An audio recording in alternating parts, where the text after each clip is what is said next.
हाम्रा अभियानका मुख्य मागहरू मङ्सिर 30 गतेदेखि नागरिक सरकार गठन गरी गाउँ गाउँ वडा वडादेखि सशक्त बनाई लैजाने निर्णय गरेका छौँ। अब यो देश बचाउनका निमित्त आम जनसमुदायलाई फेरि एकपटक एकताबद्ध हुनु परेको छ। यसका लागि हामीले हाम्रा कार्यक्रमहरूलाई थप पुरस्कृत गर्ने निर्णय गरेका छौँ। अब हामी शोषित पीडित जनताका घर घरमा टोल टोलमा पुग्नेछौँ र उहाँहरूलाई थप ऊर्जा दिएर जागरुक गोलबद्ध र एकीकृत गर्नेछौँ र फागुन 1 गतेदेखि व्यवस्था परिवर्तनको लागि आजैबाट स्वदेश तथा विदेशमा रहनुभएका राष्ट्रप्रेमी दाजुभाइ तथा दिदीबहिनीहरूलाई संवैधानिक राज संस्था कायम गर्ने र स्थिर सरकारको लागि जनताद्वारा चुनिएको प्रत्यक्ष निर्वाचित कार्यकारी प्रधानमन्त्रीको व्यवस्था गर्ने। 11 सर्वोच्च अदालतमा थप 100 जना न्यायाधीशहरू नियुक्ति गरी जस्तो सुकै मुद्दा पनि 2 वर्षभित्र छिनोपानो गर्ने व्यवस्था मिलाउने।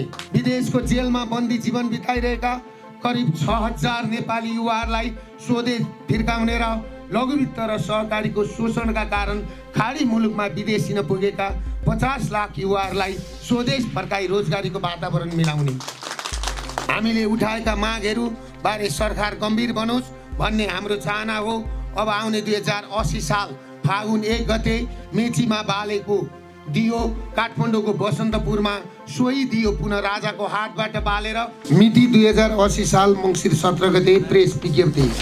आदरणीय पत्रकार साथीहरू, यो आजको विशेष पत्रकार सम्मेलनमा यहाँहरू सबै यो पत्रकार सम्मेलन गरिरहँदा सर्वप्रथम चरम भ्रष्टाचार, व्यथिति, कुशासन, दलीय कमिसन खोर, अन्याय, अत्याचार, शोषण, दमनका विरुद्ध बृहत नागरिक मुक्ति आन्दोलन तथा जनविद्रोहमा सहभागी भइरहनुभएका तमाम जनसमुदाय प्रति हार्दिक धन्यवाद दिन चाहन्छु। साथै अभियानकै क्रममा गणतान्त्रिक राज्य सत्ताले क्रूर दमन गर्दा घाइते हुनुभएकाहरूको शीघ्र स्वास्थ्य लाभको कामना सहित धरपकडमा परि थुनामा रहनुभएका सम्पूर्ण अभियन्ताहरूलाई बिना शर्त रिहाईको माग समेत गर्दछु। राष्ट्र, राष्ट्रियता, धर्म, संस्कृति, नागरिक बचाउमा अभियान मार्फत आम नेपालीले मुक्तिका लागि भ्रष्ट शासक, केही बिचौलिया, केही तस्कर, व्यापारीहरू, लघुवित्त, सहकारी ब्याङ्कहरूको नाउँमा उपमा दिएका सामन्तहरू विरुद्ध र सत्तासीन सामन्त विरुद्ध सुरु गरेको सङ्घर्ष आफैमा ऐतिहासिक र महत्त्वपूर्ण छ। गणतन्त्र घोषणा भएको 15 वर्षमै यो व्यवस्थाको जग हल्लाउने गरी मङ्सिर 7 गते काठमाडौँमा गरिएको प्रदर्शन अभूतपूर्व र भव्य रूपमा सफल भएको हाम्रो निष्कर्ष छ। गणतन्त्र राज्य व्यवस्थाको अनेक दिग्दम र राज्य व्यवस्था पक्षधरको अवरोधका बीच पनि लाखौं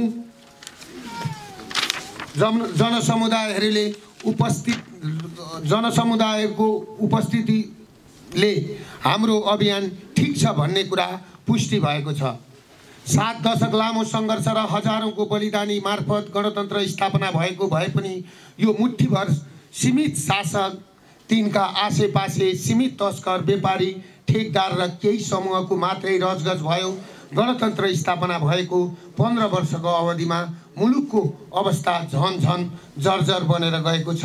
हरेक दिन जसो 5000 भन्दा बढी पढे लेखेका युवाहरू कामको खोजीमा विदेश गएर सिङ्गो मुलुक नै रित्तिने अवस्थामा छ।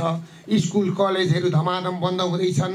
धर्म, संस्कृति, इतिहासमाथि निरन्तर प्रहार भइरहेको छ।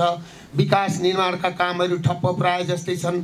सरकार कर्मचारीलाई तलब खुवाउन नसक्ने, निर्माण व्यवसायी लगायत कसैको पनि भुक्तानी गर्दै नसक्ने अवस्थातिर गइरहेको छ र तलब खुवाउनकै लागि राष्ट्रलाई नै जाकटी राखेर सरकारी कर्मचारी तथा सांसदहरूलाई तलब तथा भत्ता खुवाउँदै गरेको आम जनसमुदायलाई सर्वविदितै होला। पछिल्लो 4 महिनामा 1.5 खर्ब बढी वैदेशिक ऋण थपिएको छ। यो ऋण थपिँदा प्रत्येक नेपालीको टाउकोमा 83,000 भन्दा बढी पर्न आउँछ। मुलुक ऋणको पासोमा परिरहेको छ। सहकारी, लघुवित्त तथा ब्याङ्कहरूको ऋणले नागरिकहरू घरबारविहीन भई सुकुम्बासी बनेका छन् भने कतिपयले आत्महत्या गरिरहेका छन् त कतिले शरीरमा पेट्रोल खनाएर आत्मदाह गरिरहेका छन्। भ्रष्टाचारले मुलुक थिलो थिलो परिरहेको छ। केही सीमित नेता र तिनका आसेपासेले मुलुकको स्रोत साधनमाथि लुट मचाइरहेका छन्। हरेक दिन मुलुकको स्थिति बिग्रँदो छ भने भ्रष्टाचार बढिरहेको छ। वित्तीय अराजकताले सीमा नागिरहेको छ। देशमा भएको सम्पूर्ण पुँजी नेता तथा केही तस्करहरूले विदेशी भूमिमा लगेर थुपारेको सर्वविदितै छ। यस्तो अवस्थामा सचेत नागरिकहरू गोलबद्ध भई सङ्घर्षमा होबिनुपर्ने आजको आवश्यकता बनेको छ। तसर्थ यही 2000 मङ्सिर 7 गतेदेखि सुरु गरिएको बृहत नागरिक मुक्ति आन्दोलनलाई थप व्यापक र आम जनसमुदायका बीचमा पुर्याउन अहिलेको आवश्यकता बनेको छ। अब यो देश बचाउनका निमित्त आम जनसमुदाय फेरि एकपल्ट एकताबद्ध हुनु परेको छ। यसका लागि हामीले हाम्रा कार्यक्रमहरूलाई थप अहिलेको आवश्यकता बनेको छ। अब यो देश बचाउनका निमित्त आम जनसमुदायलाई फेरि एकपटक एकताबद्ध हुनु परेको छ। यसका लागि हामीले हाम्रा कार्यक्रमहरूलाई थप पुरस्कृत गर्ने निर्णय गरेका छौँ। अब हामी शोषित पीडित जनताका घर घरमा टोल टोलमा पुग्ने छौँ र उहाँहरूलाई थप ऊर्जा दिएर जागरुक गोलबद्ध र एकीकृत गर्नेछौँ। गणतन्त्रमा भइरहेको लुट, बैंक, सहकारी तथा लघुवित्तले मचाएको आतंक, भ्रष्ट शासक र सत्तासीन सामन्तहरूले गरिरहेको गतिविधिबारे आम जनतालाई थप जागरुक बनाउनेछौँ। वैदिक सनातन धर्म सापेक्ष मुलुक यो देशलाई शान्ति र असुक्न राख्नलाई राज संस्थाको मुद्दालाई थप स्थापित गराउनेछौँ। हामीले उठाएका मागहरू बारे सरकार गम्भीर बनोस् भन्ने हाम्रो चाहना हो। अब आउने 2080 साल फागुन 1 गते मेचीमा बालेको दियो, काठमाडौँको बसन्तपुरमा सोही दियो पुनः राजाको हातबाट बालेर वैदिक सनातन धर्म सापेक्ष हिन्दू राष्ट्र बनाई यो जनविद्रोहलाई थप सशक्त बनाई व्यवस्था परिवर्तनका लागि मूर्त रूप दिनेछौँ र फागुन 1 गतेदेखि व्यवस्था परिवर्तनको लागि आजैबाट स्वदेश तथा विदेशमा रहनुभएका राष्ट्रप्रेमी दाजुभाइ तथा दिदीबहिनीहरूलाई सहयोग र साथ दिनका लागि हार्दिक आग्रह तथा अपिल गर्दछौँ। आम जनसमुदायका बीचमा जान र उनीहरूलाई परिचालन गर्न हामीले सुरु गरेको अभियानलाई विकेन्द्रीकृत गरी मङ्सिर 30 गतेदेखि भित्र नागरिक सरकार गठन गरी गाउँ गाउँ वडा वडादेखि सशक्त बनाई लैजाने निर्णय गरेका छौँ र हामीले उठाएका मागबारे सरकार गम्भीर बनोस् भन्ने हाम्रो चाहना पनि हो। हाम्रा अभियानका मुख्य मागहरू बैंक, लघुवित्त, सहकारीका साथै विभिन्न बिमा कम्पनी, लघुवित्त, सहकारी बैंक साथै विभिन्न बिमा कम्पनी पूर्णतया राष्ट्रियकरण गर्ने, निक्षेपकर्ताहरूको निक्षेपको जिम्मा सरकारले लिई सहकारी लघुवित्तबाट अति विपन्न गरिबहरूले लिएका 20 लाख मुनिको ऋणलाई मिना गर्ने र 20 लाख भन्दा माथिको ऋणलाई 6 देखि 7% ब्याजमा दिने व्यवस्था मिलाउने, 3 धितो लिलामी साथै गैर ब्याङ्किङ गरी सुकुम्बासी बनाइएका नागरिकहरूको ब्याङ्कको नाममा ल्याइएको धितो फिर्ता गरी पुनः 20 वर्षको अवधि थप गरी तिर्ने व्यवस्था मिलाउने, 4 किसान, मजदुर, यातायात, ढुवानी तथा टिप्पर व्यवसायीहरूले झेल्नु परेका समस्याहरूको तत्काल समाधान गर्ने, 5 भ्रष्टाचार र तस्करी गरी लुकाइराखेको सम्पत्ति बाहिर ल्याउन, 1000 र 500 का नोट बन्दी गर्ने र राजा जनक तथा बुद्धका फोटो भएका नोट छाप्ने, 6 वैदिक सनातन धर्म सापेक्ष मुलुक हिन्दू राष्ट्र बनाई राष्ट्रलाई जीवन्त राख्ने, संवैधानिक राज संस्था कायम गर्ने र स्थिर सरकारको लागि जनताद्वारा चुनिएको प्रत्यक्ष निर्वाचित कार्यकारी प्रधानमन्त्रीको व्यवस्था गर्ने, 46 साल यता सर्वाधिक पद धारण गर्ने व्यक्ति, उच्च पदस्थ कर्मचारी, मन्त्री सभासद तथा ठुला घरानाका भ्रष्ट व्यापारी सबैको सम्पत्ति छानबिन गरी दोषी ठहरिएका लाई हदैसम्मको कारबाही गर्ने। 9 प्रदेश संरचना खारेज गर्ने। 10 नेपाल सरकारको मातहतमा रहेका कुनै पनि सङ्घ संस्थाहरूले मुद्दती खाता खोल्न नपाउने र ब्याङ्कमा 0% ब्याज दरमा पैसा राख्ने व्यवस्था मिलाउने। 11 सर्वोच्च अदालतमा थप 100 जना न्यायाधीशहरू नियुक्ति गरी जस्तो सुकै मुद्दा पनि 2 वर्षभित्र छिनोपानो गर्ने व्यवस्था मिलाउने। 12 देशको विदेशको जेलमा बन्दी जीवन बिताइरहेका करिब 6000 नेपाली युवाहरूलाई स्वदेश फिर्काउने र लघुवित्त र सहकारीको शोषणका कारण खाडी मुलुकमा विदेशी नपुगेका 50 लाख युवाहरूलाई स्वदेश फर्काई रोजगारीको वातावरण मिलाउने। 13 स्वदेशमा जेलमा परेका कैदी बन्दीहरूको बारेमा पुनः छानबिन गरी निर्दोष ठहरिएकालाई जेल मुक्त गर्ने र बाँकी कैदी बन्दीहरूलाई श्रम शिविरको अवधारणा अन्तर्गत उत्पादनमूलक क्षेत्रमा रूपान्तरण गर्ने। 14 कुनै पनि अपराधमा संलग्न व्यक्ति जेल मुक्त हुँदा नैतिक र शैक्षिक रूपमा सबल बनाई समाजको असल नागरिकका रूपमा रूपान्तरणको लागि जेलहरूमा विभिन्न खालका प्राविधिक चरित्र निर्माण तथा अन्य शिक्षा दिने व्यवस्था मिलाउने।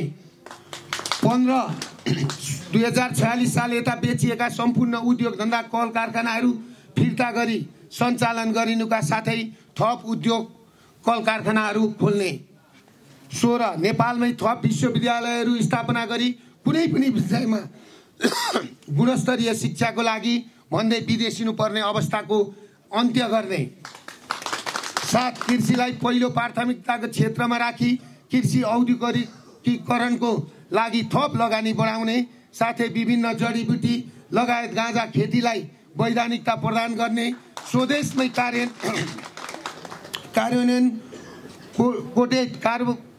कार्बन कोटेड युरिया मलको कारखाना खोल्ने। कृषि उपजलाई उत्पादनहरूकै प्रत्यक्ष सहभागिता हुने गरी कृषि उपज बजारीकरणको निम्ति अवलम्बन गर्ने। 18 वैदेशिक रोजगारीको नाममा हुने गरेको मानव तस्करीको धन्दालाई पूर्णतया बन्द गर्ने।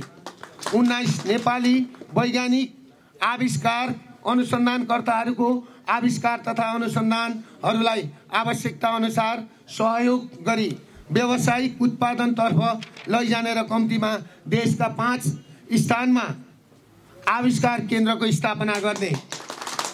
20 भूगोलको आधारमा पहिचानको अस्तित्व स्थापना गर्ने। ल यति नै हो हाम्रो आजको माग, आजको हाम्रो एजेन्डा र अब हामीले जाने होइन। हामी पनि तपाईँको समानान्तर सरकार जस्तै बाहिर बसेर चाहिँ चलाइरहेका छौँ एउटा कुरो। अर्को कुरो तपाईँलाई म के भन्न चाहन्छु भने सबैभन्दा पहिला अहिले मलाई सोध्नु होला त्यो प्रश्न। सबैभन्दा पहिला त तपाईँहरू पत्रकार साथीहरू त्यसमा पनि अहिले त मेन स्ट्रिमका साथीहरू पनि आउनुभएको होला र खास गरेर विशेष जसले युट्युब भनौँ युट्युबर भनौँ र युट्युबै भनेर गाली गरौँ होइन भने होच्याउने शब्दहरू प्रयोग गरेँ। म सर्वप्रथम उहाँहरूलाई धेरै धेरै धन्यवाद दिन चाहन्छु किनभने उहाँहरूले यो मोबाइल बन्द गरौँ न हो यो उहाँहरूले जुन हाम्रो आवाज एउटा गरिबका चुलामा गोबरले लोटाको ठाउँमा मेन स्ट्रिमका मिडिया भनेको चौधरी ग्रुपका महलमा मात्रै छाए, विशाल ग्रुपका महलमा होइन उसकीसँग मिडियाका साथीहरूले बसेर प्लान बनाए। तर युट्युबर साथीहरू जहाँ गरिब छन्, जहाँ झुपडी छ, जहाँ गोबरले लोटाएर मकै खाने मान्छेहरू छन्, भुटेको मकै खाने, त्यो ठाउँमा गएर आज समाचार उठाइदिनु भयो। यो हाम्रो आवाजलाई आज 8-9 महिनामै हरेक नागरिकका मन मस्तिष्कमा बस्ने जुन एउटा सहयोग गर्नुभयो तपाईँहरूलाई हृदयदेखि म धन्यवाद दिन चाहन्छु। म जहिले पनि धन्यवाद दिन चाहन्छु। म कहिले पनि तपाईँहरूलाई जीवनमा यो गुण लगाएको, यो राष्ट्रप्रति गुण लगाएको, यो नागरिकप्रति गुण लगाएको होइन। आज जुन नागरिकहरू झुन्डिएर मर्ने स्थिति थियो त्यसलाई बचाउनलाई सहयोग गर्नुभएको, त्यसमा तपाईँहरूलाई हृदयदेखि धन्यवाद दिन चाहन्छु। यो जुनीमा तपाईँहरूले गरेको यो धर्म हो, यो धर्मको लडाइँ हो। पापीहरूसँग धर्मको लडाइँ हो। यसमा तपाईँहरूले चाहिँ धनु काँडको, हिजो त धनु काँड बन्दुकको लडाइँ गर्थे, आज धनु काँडको बन्दुकको लडाइँ तपाईँहरूले गरिदिनु भएको छ। यसमा यो जुनीमा तपाईँहरूलाई सुख नमिले पनि आउने जुनीमा मिलोस्, तपाईँहरूका सन्तानहरू दर सन्तानहरू फैलिएर जाउन्। म यो आशीर्वाद पनि दिन्छु, किनभने म सत्य बोल्ने मान्छे।